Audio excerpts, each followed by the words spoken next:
Shalom, all praise, honor, and glory to Yahweh Bashim Yahushua Bashim Kakadash. Double honors to the elder apostles, great millstone, and citations to walk and teach all truth and sincerity.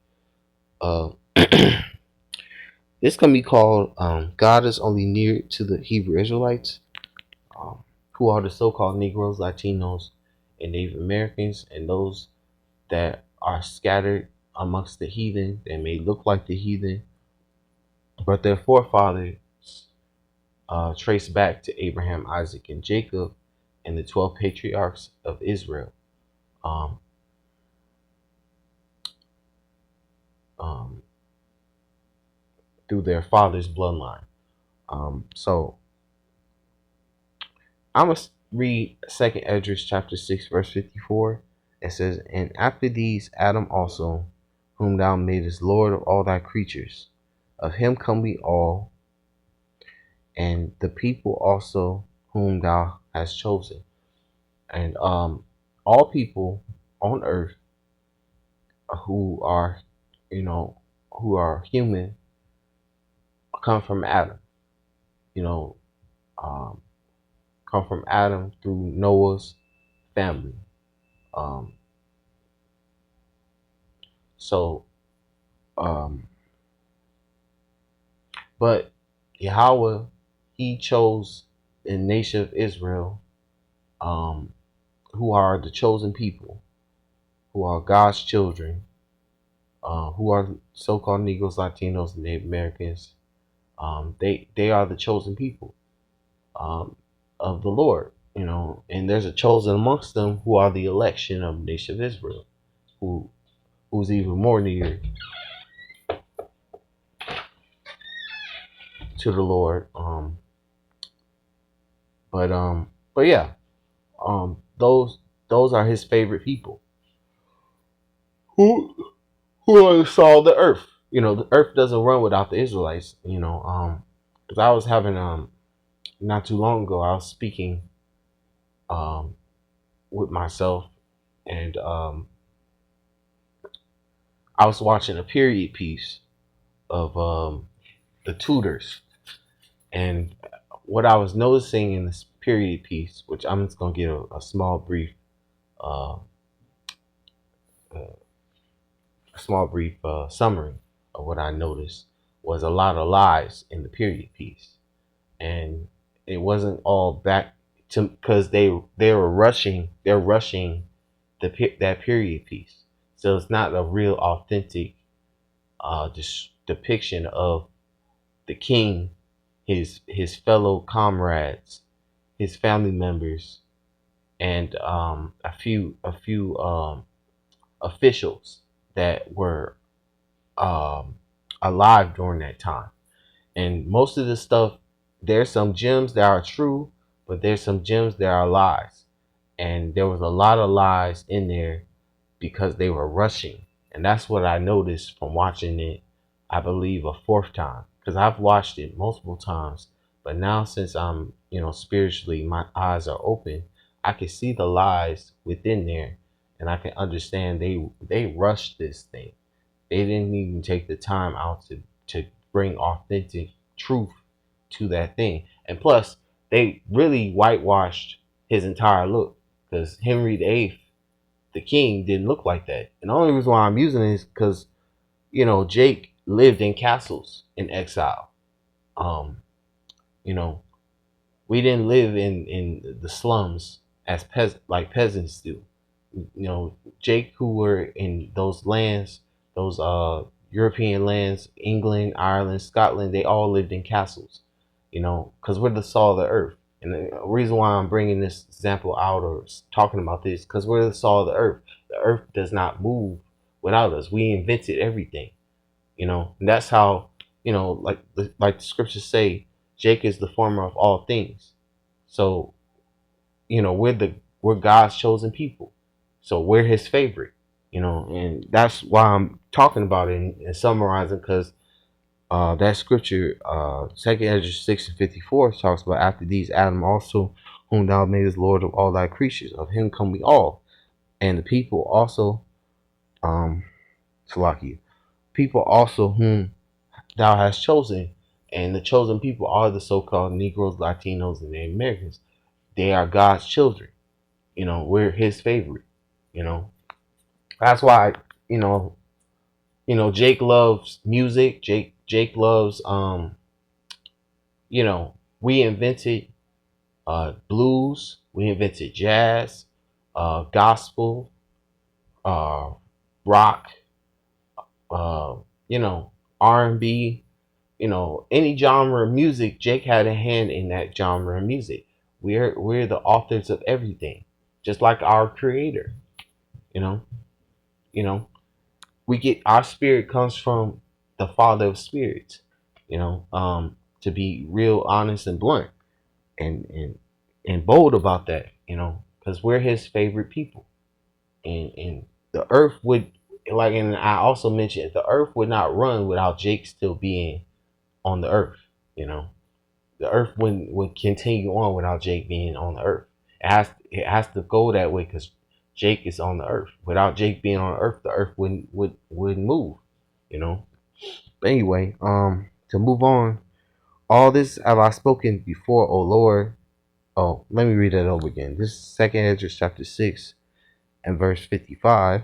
It says, "All this have I spoken before thee, O Lord, because thou madest the world for our sakes.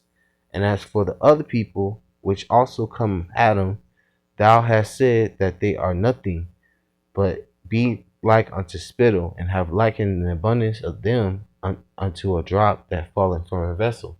So the heathen nations are considered nothing unto Yahweh Bashem Yahushua, like a drop of water that falls on the ground, which you ain't gonna care about a drop of water falling on the ground. You're not gonna care about spit that comes out your mouth. That's what the other nations are considered to the Lord. Nothing, you know, like a drop, considered nothing. I'm gonna go to a precept uh, to that. This is uh, Isaiah 40 verse 15. It says, "Behold, the nations are as a drop of a bucket, and are counted as the small dust of the balance. Behold, he hath taken up the isles as a very little thing." Yeah, they're considered nothing because they're going to be our slaves in our kingdom to come soon, and they're going to have continual employment. They're going to bury the dead bodies that are going to be left in the valley of Jehoshaphat when all the dust settles, and then they're going to build up our walls.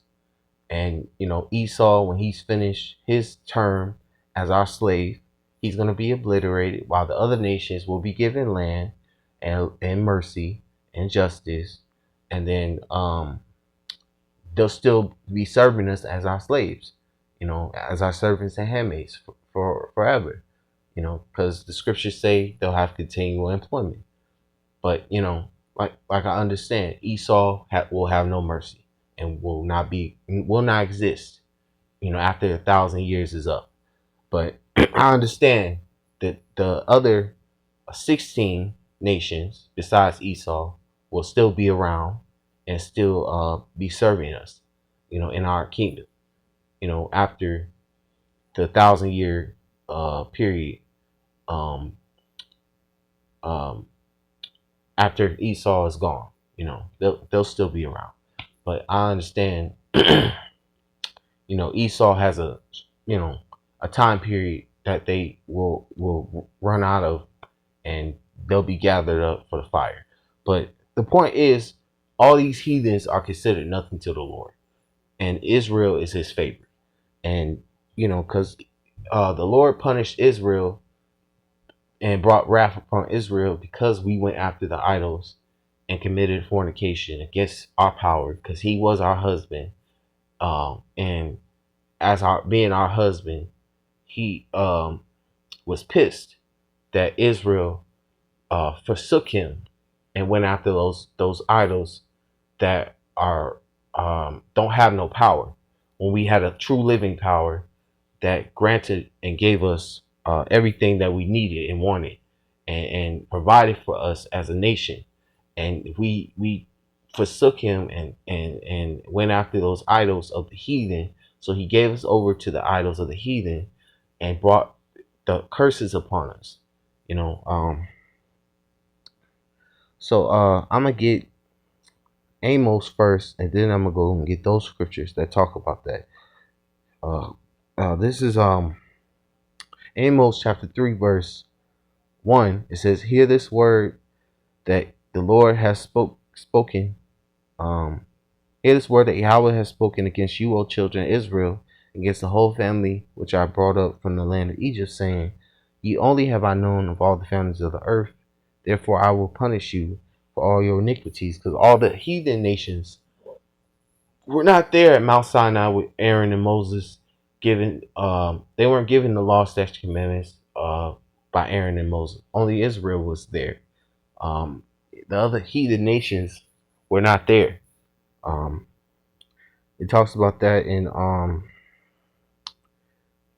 let me get it right quick. This is Psalms chapter 147 verse 19. It's Psalms chapter 147 verse 19. It says, He showeth his word unto Jacob, his statutes and his judgments unto Israel. He hath not dealt so with any nation, and as for his judgments, they have not known them. Praise ye Yahweh, Yahweh Shem Yahushai. So all the other nations don't know the ways of the Lord. They weren't given the law, statutes, commandments of Yahweh Shem Yahushai.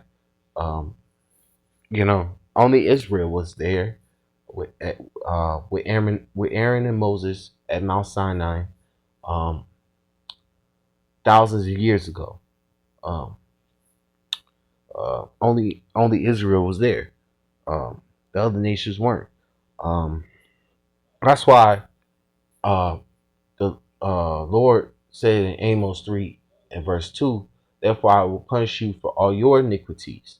That's why he brought wrath upon the nation of Israel with the curses and gave us over to the idols of the heathen. Um, so I'm going to read Deuteronomy first, and then I'm going to read Baruch. Uh, oh, yeah, I'm going to time me. This Deuteronomy 28 and verse 1. Deuteronomy 28 verse 1 says, And it shall come to pass, if thou shalt hearken diligently unto the voice of Yahweh thy power, to observe to do all his commandments which I command thee this day, that Yahweh thy power will set thee on high above all nations of the earth. Yeah, because this part is talks about if we did commit and take heed and follow the law, statutes, commandments um, fully, we would be set above all nations, all the heathen nations, as a nation. And all these blessings shall come upon thee and overtake thee if thou shalt hearken unto the voice of Yahweh thy power. So we would have received all the blessings from 3 to 14 um, if we would have did that and would have been put above all the nations. But we as a people, as a nation, went off, followed the idols of the heathen, and forsook our power, and he gave us over to those idols, and we discontinued from our heritage, and he brought his wrath upon us with the curses. And I'm going to go to 15. This is Deuteronomy 28 and verse 15. It says, But it shall come to pass, if thou wilt not hearken unto the voice of Yahweh thy power, to observe to do all his commandments and his statutes which I command thee this day, that all these curses shall come upon thee and overtake thee. So since we, as a nation, forsook our power and went after the idols, he brought upon his wrath with the curses, and that, we had the curses uh, put upon us from 16 to 68, on down. Um, you know, uh, and I'm gonna go to Baruch, which is gonna be the last one. This is Baruch chapter 4 and verse 5. This is Baruch chapter 4. Well, I'll just go to verse 6. Salakia. It's Baruch chapter 4, verse 6. It says, You were sold to the nations, not for your destruction, but because you moved the Most High to wrath, you were delivered unto the enemies. And that's why we pissed our power off, and he brought wrath upon us with the curses and gave us over to our heathen enemies. Gave us over to all the heathen nations that we were, the idols Salaki. He gave us over to all the heathen nations, whose idols we went after, and forsook him for, and brought upon us his wrath. So anyway, I'm gonna say all praise, honor, glory to Yahweh Bashem Yahshua Bashem Karkadash. Double honors to the elder apostles of Great Millstone, and citations to you. I can teach all true sincerity. Shalom.